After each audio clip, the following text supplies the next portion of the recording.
As calls for police reform grow louder, we've been talking about it here tonight, some departments around our country have already started making changes for the better in recent years. And in Volusia County, Florida, the sheriff's department there has seen very positive results with de-escalation training after some help on the topic from across the Atlantic. NBC News correspondent Willem Marks has our report tonight. Hey, man. I'll stay here. It's one high-stress simulation. Get on the ground and do it now. And two very separate approaches to policing. Can we talk about this? Can we work through this together? For Sergeant Nick Shepard, de-escalation training can mean the difference between life and death, and not just his own. We can use other tactics. We can wait people out. Those are the things that are vitally important because there's nothing more important than human life. Each year, around 50 new recruits join the 400 sworn officers in the Sheriff's Department of Volusia County, Florida. They must pay as much attention in the classroom, learning crisis intervention techniques, as they do on the firing range. The man behind this shift in emphasis is Sheriff Mike Chitwood. It's just as good police work to save a life as it is to get involved and stop a bad guy with a gun who's committing a massacre. It's the same thing. Since he took the job in 2017, he's handed out medals for de-escalation and a few hugs. And though police call-outs have remained consistent, annual arrests have dropped almost 30% to 9,400. And over the past 2 years, the frequency with which officers use force has halved to just 65 incidents in 2019. Local activists like the NAACP's CYNTHIA SLATER say they appreciate the attention paid to the county's African-American community.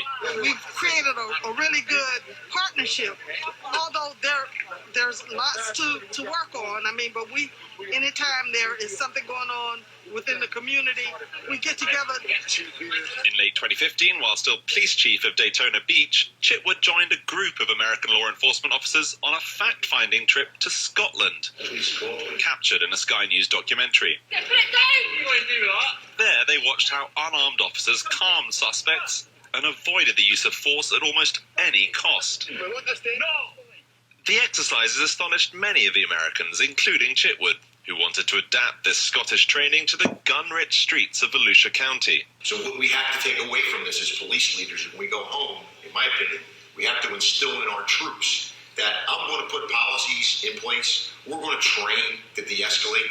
We're going to make sure that you're safe, and by ensuring that you, my officers, report off safely at night, you're going to ensure that the public reports off safely. Armed officer Deputy Chief Constable Will Kerr oversees police training here and says Scottish cops are guided by a unique legal mandate. The principal role in statute of policing in Scotland is to improve the safety and well-being of people, places and communities across Scotland, and that gave a fundamentally different starting point for the relationship between the police service and the public in Scotland.